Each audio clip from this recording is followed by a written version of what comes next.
ನನ್ನ ಉಚ್ಚಾಟನೆಗೆ ಕೆಲ ದರ್ಶಿಗಳು ಒಪ್ಪಿಲ್ಲ. ನನಗೆ ಯಾವುದೇ ರೀತಿಯಾದಂತಹ ನೋಟಿಸ್ ಕೂಡ ನೀಡದೆ ಉಚ್ಚಾಟನೆಯನ್ನ ಮಾಡಿದ್ದಾರೆ. ಉಚ್ಚಾಟನೆ ಬಳಿಕ ವಚನಾನಂದ ಶ್ರೀಗಳು ಫಸ್ಟ್ ರಿಯಾಕ್ಷನ್ ಅನ್ನು ಕೊಟ್ಟಿದ್ದಾರೆ. ಮಠದ ಲೆಕ್ಕ ಕೇಳಿದಕ್ಕೆ ನನ್ನನ್ನು ಉಚ್ಚಾಟಿಸಿದ್ದಾರೆ. ಪಂಚಮಸಾಲಿ ಗುರುಪೀಠದಲ್ಲಿ ವಚನಾನಂದ ಶ್ರೀಗಳು ಹೇಳಿಕೆಯನ್ನು ಕೊಟ್ಟಿದ್ದಾರೆ. ಮೊದಲ ಪ್ರತಿಕ್ರಿಯೆಯನ್ನು ಕೊಟ್ಟಿದ್ದಾರೆ. ನನಗೆ ಯಾವುದೇ ನೋಟಿಸನ್ನು ಕೊಡದೆ ಈ ರೀತಿಯಾಗಿ ಉಚ್ಚಾಟನೆ ಮಾಡಿದ್ದಾರೆ. 12 ಧರ್ಮದರ್ಶಿಗಳ ತಂಡ ನನ್ನ ಈ ರೀತಿಯಾಗಿ ಯಾವುದೇ ನೋಟಿಸನ್ನು ಕೊಡದೆ ಉಚ್ಚಾಟನೆ ಮಾಡಿದ್ದಾರೆ ಅಂತ ಫಸ್ಟ್ ರಿಯಾಕ್ಷನ್ ಕೊಟ್ಟಿದ್ದಾರೆ. ಪೀಠಕ್ಕೆ ಬಂದಿದ್ದೀವಿ ನಾವು 12 ಜನಕ್ಕೆ ನೋಡಿ ಬಂದಿಲ್ಲ. ಅಖಂಡ ಪಂಚಮಸಾಲಿ ಸಮಾಜದ ಸೇವೆಯನ್ನು ಮಾಡಲಿಕ್ಕೆ ಪೀಠಕ್ಕೆ ಬಂದಿದ್ದೀವಿ ನಾವು. ಇದು 4 ವ್ಯಕ್ತಿಗಳ ಮಠ ಅಲ್ಲ, ಇದು ಸಮಸ್ತ ಪಂಚಮಸಾಲಿಗಳ ಮಠವಾಗಿದೆ. ಇದು ಆ ಹಿನ್ನೆಲೆಯಲ್ಲಿ ಮೊದಲನೇದಾಗಿ ಅವರು ನಮಗೆ ನೋಟಿಸೇ ಕೊಟ್ಟಿಲ್ಲ. ಬಂದು ನೋಟಿಸ್ ಕೊಡಬೇಕಾಗಿತ್ತು. ಕಳ್ಳರಂಗೆ ಬಂದು ರಾತ್ರಿ ಬಂದು ಅಲ್ಲಿ ನಮ್ಮ ಇದಕ್ಕೆ ಬಾಗಿಲಿಗೆ ಅಂಟಿಸಿ ಹೋಗಿದ್ದಾರೆ. ಅದು ನಾವು ಕೊಡಗಿನಲ್ಲಿ ಕಾರ್ಯಕ್ರಮ ಹೋಗಿದ್ದೀವಿ. ವಾಪಸ್ ಬಂದಾಗ 3 ಗಂಟೆ ಅಲ್ಲಿ ಅಂಟಿಸಿದ್ರು. ಅದು ನಮ್ಗೆ ಗೊತ್ತಿಲ್ಲ. ಈಗ ಟ್ರಸ್ಟಿಗಳಾದವರು ನಮ್ಮ ಹತ್ತಿರ ಬಂದು ಕೊಡಬೇಕಲ್ವಾ? ಇಷ್ಟೊಂದು ತರಾತುರಿ ಮಾಡೋ ಅವಶ್ಯಕತೆ ಏನಿತ್ತು? ಹಾಗಾಗಿ ಸ್ವಾಮೀಜಿಯವ್ರಿಗೆ ಭಾಳ ಇಂಪಾರ್ಟೆಂಟು ಏನು, ಗಚ್ಚೆ ಕೈ ಬಾಯಿ ಗಚ್ಚಿರಬೇಕು ಅಂತ. ಅದ್ರಲ್ಲಿ ನಾವು ಭಾಳ ಗಚ್ಚಿದ್ದೀವಿ. ಹಾಗಾಗಿ 12 ಜನಗಳದ ಆಗಲ್ಲ. ಏನು ಟ್ರಸ್ಟ್ ಬಾಯ್ಲ ಏನು ಹೇಳುತ್ತೆ, ಸಮಾಜಕ್ಕಿಂತ ದೊಡ್ಡವ್ರು ಯಾರೂ ಇಲ್ಲ. ಸಮಾಜ ಇವರನ್ನು ನೇಮಿಸಿತ್ತು, ಇವರಾಗಿ ಮಾಡ್ಕೊಂಡಿದ್ದಾರೆ ಅದನ್ನು. ಮತ್ತು ಪೀಠ ಆರಂಭವಾಗಿರೋದು ಫೆಬ್ರವರಿ 17-18, 2008. ಟ್ರಸ್ಟ್ ಆಗಿರೋದು ಏಪ್ರಿಲ್ ತಿಂಗಳಲ್ಲಿ. ಮೊದಲು ಪೀಠ, ಆಮೇಲೆ ಟ್ರಸ್ಟು. ಆಮೇಲೆ ಪ್ರತಿ 5 ವರ್ಷಕ್ಕೊಂದು ಸಲ ಟ್ರಸ್ಟಿಗಳು 1/4 ಹೋಗ್ಬೇಕಂತಿದೆ. ಅವು ಯಾವ ನಿಯಮಗಳು ಫಾಲೋ ಮಾಡಿಲ್ಲ. ಎಲ್ಲ ಅವರೇ ಇದ್ದಾರೆ ಮತ್ತು ಅವರೆಲ್ಲ ಸಂಬಂಧಿಕರಿದ್ದಾರೆ. ಅವ್ರ ಆಸ್ತಿ ಪಾಸ್ತಿಗಳ ತಮ್ಮ ಸ್ವಂತ ಹೆಸರು ಮಾಡ್ಕೊಂಡಿದ್ದಾರೆ. ಮಠದ ಆಸ್ತಿ ಪಾಸ್ತಿಗಳಿದಾವಲ್ಲ, ಅನೇಕ ಆಸ್ತಿ ಪಾಸ್ತಿಗಳು ಅವ್ರು ತಮ್ಮ ಸ್ವಂತ ಹೆಸರು ಮಾಡ್ಕೊಂಡಿದ್ದಾರೆ. ಶಿಕ್ಷಣ ಸಂಸ್ಥೆಗಳು ಇವಾಗ ನೋಡಿ, ಸಿಂಪಲ್ ಆಗಿ ದಾವಣಗೆರೆಯಲ್ಲಿ ಪ್ರಧಾನ ಧರ್ಮರ್ಷಿ 23 ವರ್ಷದಿಂದ ಅವರೇ ಅಧ್ಯಕ್ಷರಿದ್ದಾರೆ. 23 ವರ್ಷದಲ್ಲಿ ಮತ್ತೊಬ್ಬ ಯುವ ನಾಯಕ ಹುಟ್ಟಲಿಲ್ವಾ ಸಮಾಜದಲ್ಲಿ? ಮತ್ತೊಬ್ಬರು ಜಿಲ್ಲಾಧ್ಯಕ್ಷರು ಬರಲಿಲ್ವಾ? ಹಗ್ರಿ ಬೊಮ್ಮನೊಳೆ ನಮ್ಮದು ಶಾಖಾ ಮಠ ಇದೆ, ಅದು ತಮ್ಮ ಸ್ವಂತ ಪ್ರಾಪರ್ಟಿ ಮಾಡ್ಕೊಂಡಿದ್ದಾರೆ. ಅಷ್ಟೇ ಅಲ್ಲ, ಟ್ರಸ್ಟ್ ಏನು ಹೇಳುತ್ತೆ, ಮಠದಲ್ಲಿ ಶಿಕ್ಷಣ ಸಂಸ್ಥೆಗಳು ಇರಬೇಕು ಅಂತ ಇದೆ. ಒಂದು ಕಡೆ ಶಿಕ್ಷಣ ಸಂಸ್ಥೆಗಳು ಇರಬೇಕು ಅಂತ ಹೇಳ್ತಾರೆ, ಇನ್ನೊಂದು ಹರ ಎಜುಕೇಷನ್ ಟ್ರಸ್ಟ್ ಮಾಡ್ಕೊಂಡಿದ್ದಾರೆ.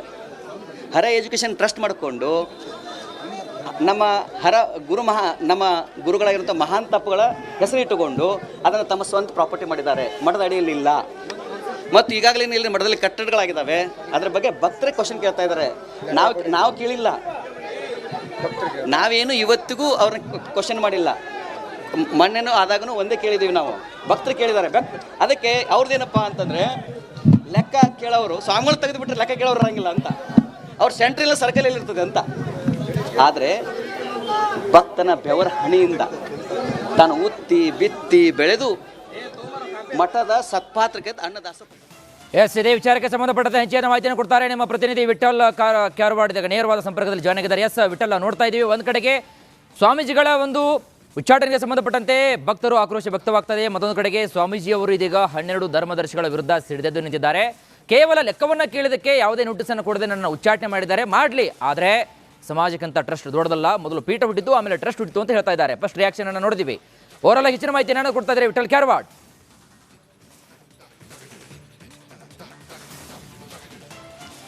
ಖಂಡಿತ ಅವರೇಶ್, ಪ್ರಮುಖವಾಗಿ ಬೆಳಗಿಂದೇನೂ ಸಹ ಏನು ದಾವಣಗೆರೆ ಜಿಲ್ಲೆ ಹರಿಹರ ತಾಲೂಕಿನ ಅನಗವಾಡಿಯಲ್ಲಿ ಇರುವಂತಹ ವೀರಶೈವ ಲಿಂಗಾಯತ್ ಪಂಚಮಸಾಲಿ ಪೀಠದಲ್ಲಿ ಸಾಕಷ್ಟು ಬೆಳವಣಿಗೆಗಳಾಗಿರುತ್ತದೆ, ಸಾಕಷ್ಟು ಹೈಡ್ರಾಮಾಗಳಾಗಿರುತ್ತದೆ. ಇವತ್ತು ಧರ್ಮದರ್ಶಿಗಳ ಒಂದು ಅಂದರೆ 12 ಜನ ಧರ್ಮದರ್ಶಿಗಳ ಒಂದು ಸಭೆಯನ್ನು ಮಾಡಿದ್ರು. ಆ ಸಭೆಯಲ್ಲೇನು ಅಂತಿಮವಾಗಿ ವಚನಾನಂದ ಶ್ರೀಗಳ ಒಂದು ಪದಚ್ಯುತಿಗೊಳಿಸುವಂತಹ ತೀರ್ಮಾನವನ್ನು ಮಾಡಿ ನಂತರ ಬಂದು ಮಾಧ್ಯಮ ಪ್ರತಿಕ್ರಿಯೆ ಕೊಡುವಂಥ ಕೆಲಸವನ್ನು ಮಾಡಿದ್ರೆ, ಮಾಧ್ಯಮದಲ್ಲಿ ಯಾವಾಗ ವಚನಾನಂದ ಶ್ರೀಗಳ ಪದಚ್ಯುತಿ ಅನ್ನುವಂತಹ ಸುದ್ದಿ ಬಿತ್ತರಾಯಿತು, ಆ ತಕ್ಷಣ ಕೂಡ ಈ ಮಠದ ಮುಂಭಾಗದಲ್ಲಿ ಇರುವಂತಹ ಭಕ್ತರು ಸಾಕಷ್ಟು ಒಂದು ಆಕ್ರೋಶಗೊಳ್ಳುತ್ತಾರೆ. ಸಾಕಷ್ಟು ಆಕ್ರೋಶಗೊಂಡು ಪ್ರತಿಭಟನೆಯನ್ನು ಮಾಡುವಂಥ ಕೆಲಸವನ್ನು ಮಾಡ್ತಾರೆ. ನಮಗೆ ದೃಶ್ಯದಲ್ಲಿ ನಾನು ತೋರಿಸುವಂಥ ಕೆಲಸವನ್ನು ಮಾಡ್ತೇನೆ.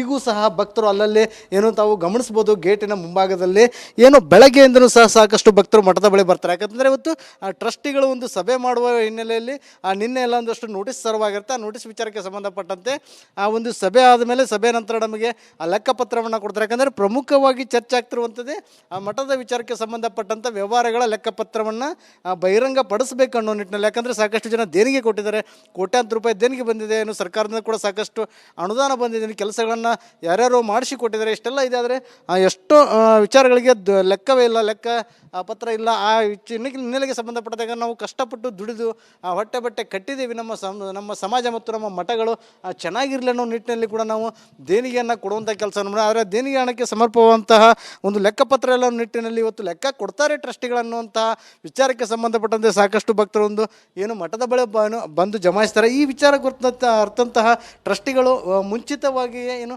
ಆ ಜಿಲ್ಲಾಡಳಿತಕ್ಕೆ ಒಂದು ಜಿಲ್ಲಾ ಪೊಲೀಸ್ ಇಲಾಖೆ ಒಂದು ಮನವಿ ಮಾಡಿಕೊಟ್ಟಿರ್ತಾರೆ. ಅಂದರೆ ಆ ಮಠದ ಬಳಿ ನಮಗೆ ಒಂಚೂರು ಭದ್ರತೆಯನ್ನು ನೀಡಬೇಕು, ಎಲ್ಲೋ ಗಲಾಟೆ ಆಗುವಂಥ ಸಾಧ್ಯತೆಗಳಿದೆ ಅನ್ನೋ ನಿಟ್ಟಿನಲ್ಲಿ ಕೂಡ ಒಂದು ಮನವಿಯನ್ನು ಮಾಡಿಕೊಂಡಿರ್ತಾರೆ. ಆ ಹಿನ್ನೆಲೆಯಲ್ಲಿ ಕೂಡ 144 ಸೆಕ್ಷನ್ ಅಂದರೆ ನಿಷೇಧಾಜ್ಞೆಯನ್ನು ಜಾರಿ ಮಾಡಿ ಬ್ಯಾರಿಕೇಡ್ಗಳನ್ನ ಅಳವಡಿಕೆ ಮಾಡುವ ಮೂಲಕ ಮಠದ ಮುಂದೆ ಸಾಕಷ್ಟು ಭದ್ರತೆ, ಯಾಕೆ ನಮ್ಮನ್ನು ಒಳಗೆ ಬಿಡ್ತಿಲ್ಲ ಅನ್ನುವಂಥ ನಿಟ್ಟಿನಲ್ಲಿ ಕೂಡ ಭಕ್ತರು ಬೆಳಗಿನ ಜಾವ ಒಂದಷ್ಟು ಪೊಲೀಸರ ಜೊತೆ ಮಾತಿನ ಚಕಮಕಿ ಮಾಡ್ತಾರೆ. ನಂತರ 50ಕ್ಕೂ ಅಧಿಕ ಜನವರನ್ನು ಬಂಧನ ಮಾಡಿದರೆ ಪ್ರಮುಖ ಲೀಡರ್ಗಳು, ಮಾಜಿ ಶಾಸಕರು, MLCಗಳು ಅಲ್ಲಿದ್ದರು ಆ ಸ್ಥಳದಲ್ಲಿ, ಅವರನ್ನು ಸಹ ಒಂದು ಬಂಧನ ಮಾಡಿಕೊಂಡು ಹೋಗುವಂಥ ಕೆಲಸ ಆಗುತ್ತೆ. ತದನಂತರದ ಬೆಳವಣಿಗೆಯಲ್ಲಿ ಟ್ರಸ್ಟಿಗಳು ಒಂದು ವಾಹನದಲ್ಲಿ ಮಠದ ಒಳಗಡೆ ಬರ್ತಾರೆ, ಬಂದು ಸಭೆಯನ್ನು ಮಾಡಿ ಸಭೆಯ ನಂತರ ಕೂಡ ವಚನಾನಂದ ಶ್ರೀಗಳ ಒಂದು ಪದಚ್ಯುತಿಯ ವಿಚಾರವನ್ನು ಹೇಳ್ತಾರೆ. ಇದಾದ ನಂತರ ಕೂಡ ಸಾಕಷ್ಟು ಒಂದು ಏನು ಇಲ್ಲಿ ಭಕ್ತರ ಒಂದು ಆಕ್ರೋಶ ಹೆಚ್ಚಿನ ಮಟ್ಟದಲ್ಲಿ ಬರ್ತದೆ. ಯಾಕಂದರೆ ಉಳಿದಂಥ ಭಕ್ತರು ಇಲ್ಲೇ ಇದ್ದರು, ಬಂದು ಏನು ಟ್ರಸ್ಟಿಗಳು ಹೋಗ್ತಿರ್ಬೇಕಾದ್ರೆ ಅವರು ವಾಹನಕ್ಕೆ ಚಪ್ಪಲಿ ತೋರಿಸುವಂಥ ಕೆಲಸವನ್ನು ಮಾಡ್ತಾರೆ. ತದನಂತರ ಆಕ್ರೋಶ ಅಂದರೆ ನಮಗೆ ವಚನಾನಂದ ಶ್ರೀಗಳು ಬೇಕು ಮತ್ತು ನಮ್ಮ ಹಣದ ಲೆಕ್ಕವೂ ಬೇಕು, ಮಠದ ಲೆಕ್ಕಪತ್ರವು ನಮಗೆ ಬೇಕು ಅಂತೇಳಿ ಟ್ರಸ್ಟಿಗಳ ವಿರುದ್ಧ ಒಂದು ಆಕ್ರೋಶವನ್ನು ಅವರು ಹಾಕ್ತಾರೆ. ಈ ವೇಳೆ ಆ ಟ್ರಸ್ಟಿಗಳನ್ನು ಸಾಕಷ್ಟು ಪೊಲೀಸ್ ಬಿಗಿ ಭದ್ರತೆಯಲ್ಲೇ ಇಲ್ಲಿಂದ ಕರೆದುಕೊಂಡು ಹೋಗುವಂಥ ಕೆಲಸ ಆಗುತ್ತೆ. ತದನಂತರ ಅಂತಂದರೆ ಇವರು ಮುಖಾಮುಖಿ ಆಗೋದು ಬೇಡ, ಈಗ ಅವ್ರು ಹೋಗಿದ್ದಾರೆ, ನಮ್ಮ ಭಕ್ತರನ್ನು ನಮಗೆ ಒಳಗೆ ಕಳಿಸಿ ಅಂತೇಳೇನು ವಚನಾನಂದ ಶ್ರೀಗಳು ಪೊಲೀಸರ ಬಳಿಗೆ ಒಂದು ಮನವಿಯನ್ನು ಮಾಡ್ತಾರೆ. ಆದರೂ ಯಾವಾಗ ಪೊಲೀಸ್ನವರು ಭಕ್ತರನ್ನು ಒಳಗೆ ಬಿಡಲ್ಲ, ಏಕಾಏಕಿ ಮಠದಿಂದ ಹೊರಗಡೆ ಬಂದಂಥ ವಚನಾನಂದ ಶ್ರೀಗಳು ತಾವೇ ಸ್ವತಃ ಗೇಟನ್ನು ತೆಗೆದು ಆ ಬ್ಯಾರಿಕೇಡ್ ಸರಿಸಿ ಭಕ್ತರನ್ನು ಒಳಗೆ ಕರ್ಕೊಳ್ಳೋಕ್ಕೆ ಒಂದು ಪ್ರಯತ್ನ ಮಾಡ್ತಾರೆ. ಈ ಸಂದರ್ಭದಲ್ಲಿ ಪೊಲೀಸರು ಮತ್ತು ಸ್ವಾಮೀಜಿಯವರ ನಡುವೆ ಸಾಕಷ್ಟು ನೂಕಾಟ ತಳ್ಳಾಟ ಆಗುತ್ತೆ, ಮಾತಿನ ಚಕಮಕಿ ಆಗುತ್ತೆ. ಈ ಸಂದರ್ಭದಲ್ಲಿ ರಕ್ತ ಬರುವ ಮಟ್ಟದಲ್ಲಿ ಕೂಡ ಸ್ವಾಮೀಜಿ ಬೆರಳವರಿಗೆ ಆಗುತ್ತೆ, ಇನ್ನೊಬ್ಬರು ಪೊಲೀಸ್ ಸಿಬ್ಬಂದಿಯವರಿಗೂ ಕೂಡ ಒಂದು ಕೈಗೆ ಗಾಯ ಆಗಿರುವಂಥದ್ದು. ತದನಂತರ ಏನು ಪೊಲೀಸರು ಸ್ವಾಮೀಜಿಗಳ ಒಂದು ಮನವೊಲಿಸಿ ಆ ಮಠದ ಒಳಗೆ ಕಳಿಸುವಂಥ ಕೆಲಸ ಮಾಡ್ತಾರೆ. ಅಂದರೆ ನಿಷೇಧಾಜ್ಞೆ 6 ಗಂಟೆವರೆಗಿದೆ, 6 ಗಂಟೆ ನಂತರ ನೀವು ಭಕ್ತರ ಜೊತೆ ಒಂದು ಸಮಾಲೋಚನೆ ಮಾಡ್ಕೋಬೋದು ಅನ್ನೋ ನಿಟ್ಟಿನಲ್ಲಿ ಅವರ ಒಂದು ಮನವೊಲಿಕೆ ಮಾಡಿ ಅವ್ರನ್ನ ಒಳಗೆ ಕಳಿಸುವಂಥ ಕೆಲಸವನ್ನು ಮಾಡಿರುವಂಥದ್ದು ವೀರೇಶ್. ನನ್ನ ಉಚ್ಚಾಟನೆಗೆ ಕೆಲ ದರ್ಶಿಗಳು ಒಪ್ಪಿಲ್ಲ, ನನಗೆ ಯಾವುದೇ ರೀತಿಯಾದಂಥ ನೋಟಿಸ್ ಕೂಡ ನೀಡದೆ ಉಚ್ಚಾಟನೆಯನ್ನು ಮಾಡಿದ್ದಾರೆ. ಉಚ್ಚಾಟನೆ ಬಳಿಕ ವಚನಾನಂದ ಶ್ರೀಗಳು ಫಸ್ಟ್ ರಿಯಾಕ್ಷನ್ ಅನ್ನು ಕೊಟ್ಟಿದ್ದಾರೆ. ಮಠದ ಲೆಕ್ಕ ಕೇಳಿದಕ್ಕೆ ನನ್ನನ್ನು ಉಚ್ಚಾಟಿಸಿದ್ದಾರೆ. ಪಂಚಮಸಾಲಿ ಗುರುಪೀಠದಲ್ಲಿ ವಚನಾನಂದ ಶ್ರೀಗಳು ಹೇಳಿಕೆಯನ್ನು ಕೊಟ್ಟಿದ್ದಾರೆ, ಮೊದಲ ಪ್ರತಿಕ್ರಿಯೆಯನ್ನು ಕೊಟ್ಟಿದ್ದಾರೆ.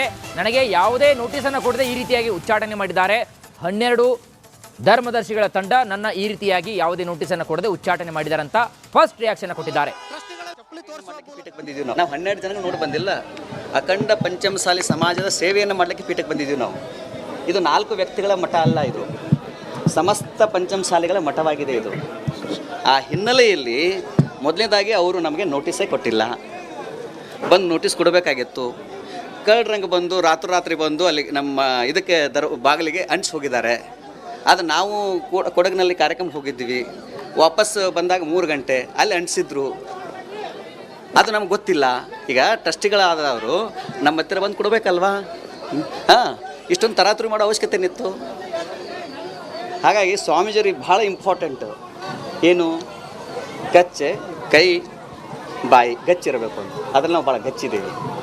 ಹಾಗಾಗಿ 12 ಜನಗಳದ ಆಗಲ್ಲ. ಏನು ಟ್ರಸ್ಟ್ ಬಾಯ್ಲೈನ್ ಹೇಳುತ್ತೆ, ಸಮಾಜಕ್ಕಿಂತ ದೊಡ್ಡವ್ರು ಯಾರೂ ಇಲ್ಲ, ಸಮಾಜ ಇವರನ್ನು ನೇಮಿಸಿತ್ತು, ಇವರಾಗಿ ಮಾಡ್ಕೊಂಡಿದ್ದಾರೆ ಅದನ್ನು.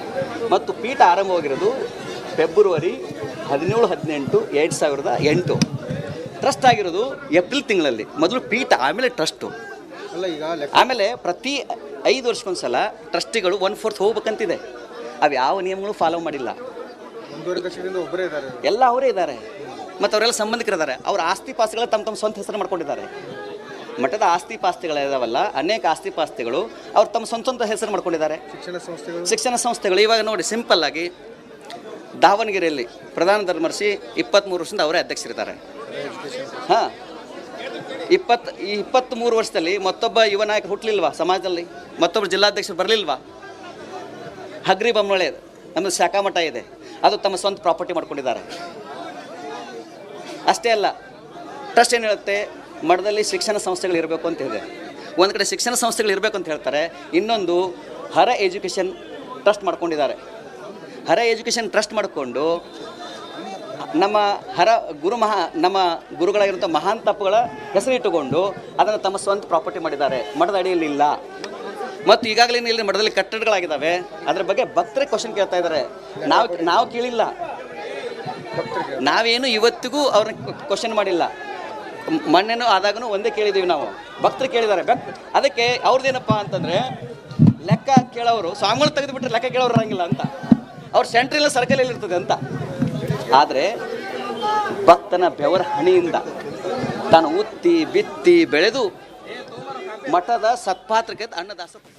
ಎಸ್, ಇದೇ ವಿಚಾರಕ್ಕೆ ಸಂಬಂಧಪಟ್ಟಂತೆ ಹೆಚ್ಚಿನ ಮಾಹಿತಿಯನ್ನು ಕೊಡ್ತಾರೆ ನಮ್ಮ ಪ್ರತಿನಿಧಿ ವಿಠಲ್ ಕ್ಯಾರವಾಡ್. ನೇರವಾದ ಸಂಪರ್ಕದಲ್ಲಿ ಜಾಯ್ನ್ ಆಗಿದ್ದಾರೆ. ಎಸ್ ವಿಠಲ್, ನೋಡ್ತಾ ಇದ್ದೀವಿ, ಒಂದು ಕಡೆಗೆ ಸ್ವಾಮೀಜಿಗಳ ಒಂದು ಉಚ್ಚಾಟನೆಗೆ ಸಂಬಂಧಪಟ್ಟಂತೆ ಭಕ್ತರು ಆಕ್ರೋಶ ವ್ಯಕ್ತವಾಗ್ತದೆ. ಮತ್ತೊಂದು ಕಡೆಗೆ ಸ್ವಾಮೀಜಿಯವರು ಇದೀಗ 12 ಧರ್ಮದರ್ಶಿಗಳ ವಿರುದ್ಧ ಸಿಡಿದೆದ್ದು ನಿಂತಿದ್ದಾರೆ. ಕೇವಲ ಲೆಕ್ಕವನ್ನು ಕೇಳಿದಕ್ಕೆ ಯಾವುದೇ ನೋಟಿಸನ್ನು ಕೊಡದೆ ನನ್ನ ಉಚ್ಚಾಟನೆ ಮಾಡಿದ್ದಾರೆ, ಮಾಡಲಿ, ಆದರೆ ಸಮಾಜಕ್ಕಂತ ಟ್ರಸ್ಟ್ ದೊಡ್ಡದಲ್ಲ, ಮೊದಲು ಪೀಠ ಹುಟ್ಟಿದ್ದು ಆಮೇಲೆ ಟ್ರಸ್ಟ್ ಹುಟ್ಟಿತು ಅಂತ ಹೇಳ್ತಾ ಇದ್ದಾರೆ. ಫಸ್ಟ್ ರಿಯಾಕ್ಷನ್ ಅನ್ನು ನೋಡಿದ್ವಿ. ಓವರಾಲ್ ಆಗಿ ಹೆಚ್ಚಿನ ಮಾಹಿತಿಯನ್ನು ಕೊಡ್ತಾ ಇದ್ದಾರೆ ವಿಠಲ್ ಕ್ಯಾರವಾಡ್.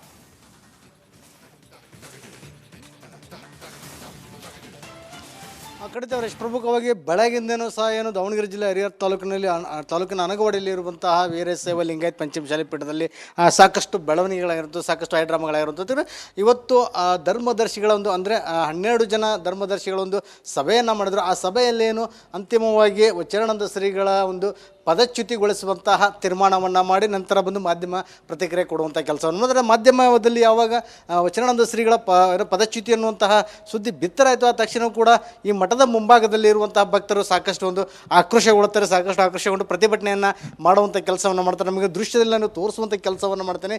ಈಗೂ ಸಹ ಭಕ್ತರು ಅಲ್ಲಲ್ಲಿ ಏನು ತಾವು ಗಮನಿಸ್ಬೋದು, ಗೇಟಿನ ಮುಂಭಾಗದಲ್ಲಿ ಏನು ಬೆಳಗ್ಗೆಯಿಂದಲೂ ಸಹ ಸಾಕಷ್ಟು ಭಕ್ತರು ಮಠದ ಬಳಿ ಬರ್ತಾರೆ. ಯಾಕಂದರೆ ಇವತ್ತು ಟ್ರಸ್ಟಿಗಳು ಒಂದು ಸಭೆ ಮಾಡುವ ಹಿನ್ನೆಲೆಯಲ್ಲಿ ನಿನ್ನೆ ಎಲ್ಲ ಒಂದಷ್ಟು ನೋಟಿಸ್ ಸರ್ವಾಗಿರುತ್ತೆ. ಆ ನೋಟಿಸ್ ವಿಚಾರಕ್ಕೆ ಸಂಬಂಧಪಟ್ಟಂತೆ ಆ ಒಂದು ಸಭೆ ಆದಮೇಲೆ ಸಭೆ ನಂತರ ನಮಗೆ ಆ ಲೆಕ್ಕಪತ್ರವನ್ನು ಕೊಡ್ತಾರೆ. ಯಾಕಂದರೆ ಪ್ರಮುಖವಾಗಿ ಚರ್ಚೆ ಆಗ್ತಿರುವಂಥದ್ದೇ ಆ ಮಠದ ವಿಚಾರಕ್ಕೆ ಸಂಬಂಧಪಟ್ಟಂಥ ವ್ಯವಹಾರಗಳ ಲೆಕ್ಕಪತ್ರವನ್ನು ಬಹಿರಂಗ ಪಡಿಸಬೇಕು ಅನ್ನೋ ನಿಟ್ಟಿನಲ್ಲಿ. ಯಾಕಂದರೆ ಸಾಕಷ್ಟು ಜನ ದೇಣಿಗೆ ಕೊಟ್ಟಿದ್ದಾರೆ, ಕೋಟ್ಯಾಂತರ ರೂಪಾಯಿ ದೇಣಿಗೆ ಬಂದಿದೆ, ಏನು ಸರ್ಕಾರದಿಂದ ಕೂಡ ಸಾಕಷ್ಟು ಅನುದಾನ ಬಂದಿದೆ, ಕೆಲಸಗಳನ್ನು ಯಾರ್ಯಾರು ಮಾಡಿಸಿ ಕೊಟ್ಟಿದ್ದಾರೆ, ಇಷ್ಟೆಲ್ಲ ಇದೆ. ಆದರೆ ಎಷ್ಟೋ ವಿಚಾರಗಳಿಗೆ ಲೆಕ್ಕವೇ ಇಲ್ಲ, ಲೆಕ್ಕ ಪತ್ರ ಇಲ್ಲ. ಆ ಹಿನ್ನೆಲೆಗೆ ಸಂಬಂಧಪಟ್ಟಾಗ ನಾವು ಕಷ್ಟಪಟ್ಟು ದುಡಿದು ಹೊಟ್ಟೆ ಬಟ್ಟೆ ಕಟ್ಟಿದ್ದೀವಿ, ನಮ್ಮ ಸಮಾಜ ಮತ್ತು ನಮ್ಮ ಮಠಗಳು ಚೆನ್ನಾಗಿರಲಿ ಅನ್ನೋ ನಿಟ್ಟಿನಲ್ಲಿ ಕೂಡ ನಾವು ದೇಣಿಗೆಯನ್ನು ಕೊಡುವಂಥ ಕೆಲಸವನ್ನು ಮಾಡಿ. ಆದರೆ ದೇಣಿಗೆ ಹಣಕ್ಕೆ ಸಮರ್ಪವಾದಂತಹ ಒಂದು ಲೆಕ್ಕಪತ್ರ ಎಲ್ಲ ನಿಟ್ಟಿನಲ್ಲಿ ಇವತ್ತು ಲೆಕ್ಕ ಕೊಡ್ತಾರೆ ಟ್ರಸ್ಟಿಗಳನ್ನುವಂತಹ ವಿಚಾರಕ್ಕೆ ಸಂಬಂಧಪಟ್ಟಂತೆ ಸಾಕಷ್ಟು ಭಕ್ತರು ಒಂದು ಏನು ಮಠದ ಬಳಿ ಬಂದು ಜಮಾಯಿಸ್ತಾರೆ. ಈ ವಿಚಾರ ಅರ್ಥಂತಹ ಟ್ರಸ್ಟಿಗಳು ಮುಂಚಿತವಾಗಿಯೇ ಏನು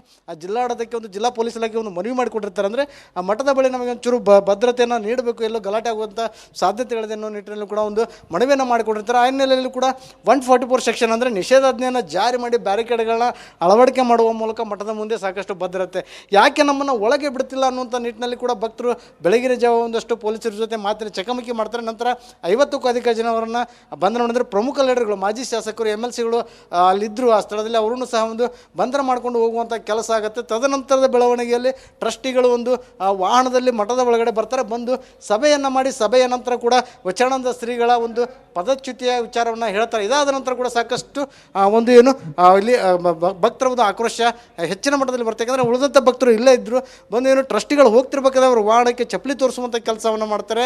ತದನಂತರ ಆಕ್ರೋಶ ಅಂದರೆ ನಮಗೆ ವಚನಾನಂದ ಶ್ರೀಗಳು ಬೇಕು ಮತ್ತು ನಮ್ಮ ಹಣದ ಲೆಕ್ಕವೂ ಬೇಕು, ಮಠದ ಲೆಕ್ಕಪತ್ರವೂ ನಮಗೆ ಬೇಕು ಅಂತೇಳಿ ಟ್ರಸ್ಟಿಗಳ ವಿರುದ್ಧ ಒಂದು ಆಕ್ರೋಶವನ್ನು ಅವ್ರು ಹಾಕ್ತಾರೆ. ಈ ವೇಳೆ ಆ ಟ್ರಸ್ಟಿಗಳನ್ನು ಸಾಕಷ್ಟು ಪೊಲೀಸ್ ಬಿಗಿ ಭದ್ರತೆಯಲ್ಲೇ ಇಲ್ಲಿಂದ ಕರೆದುಕೊಂಡು ಹೋಗುವಂಥ ಕೆಲಸ ಆಗುತ್ತೆ. ತದನಂತರ ಅಂತಂದರೆ ಇವರು ಮುಖಾಮುಖಿ ಆಗೋದು ಬೇಡ, ಈಗ ಅವ್ರು ಹೋಗಿದ್ದಾರೆ, ನಮ್ಮ ಭಕ್ತರನ್ನು ನಮಗೆ ಒಳಗೆ ಕಳಿಸಿ ಅಂತೇಳೇನು ವಚನಾನಂದ ಶ್ರೀಗಳು ಪೊಲೀಸರ ಬಳಿಗೆ ಒಂದು ಮನವಿಯನ್ನು ಮಾಡ್ತಾರೆ. ಆದರೂ ಯಾವಾಗ ಪೊಲೀಸ್ನವರು ಭಕ್ತರನ್ನು ಒಳಗೆ ಬಿಡಲ್ಲ, ಏಕಾಏಕಿ ಮಠದಿಂದ ಹೊರಗಡೆ ಬಂದಂಥ ವಚನಾನಂದ ಶ್ರೀಗಳು ತಾವೇ ಸ್ವತಃ ಗೇಟನ್ನು ತೆಗೆದು ಆ ಬ್ಯಾರಿಕೇಡ್ ಸರಿಸಿ ಭಕ್ತರನ್ನು ಒಳಗೆ ಕರೆಕೊಳ್ಳೋಕ್ಕೆ ಒಂದು ಪ್ರಯತ್ನ ಮಾಡ್ತಾರೆ. ಈ ಸಂದರ್ಭದಲ್ಲಿ ಪೊಲೀಸರು ಮತ್ತು ಸ್ವಾಮೀಜಿಯವರ ನಡುವೆ ಸಾಕಷ್ಟು ನೂಕಾಟ ತಳ್ಳಾಟ ಆಗುತ್ತೆ, ಮಾತಿನ ಚಕಮಕಿ ಆಗುತ್ತೆ. ಈ ಸಂದರ್ಭದಲ್ಲಿ ರಕ್ತ ಬರುವ ಮಟ್ಟದಲ್ಲಿ ಕೂಡ ಸ್ವಾಮೀಜಿ ಬೆರಳವರಿಗೆ ಆಗುತ್ತೆ, ಇನ್ನೊಬ್ಬರು ಪೊಲೀಸ್ ಸಿಬ್ಬಂದಿಯವರಿಗೂ ಕೂಡ ಒಂದು ಕೈಗೆ ಗಾಯ ಆಗಿರುವಂಥದ್ದು.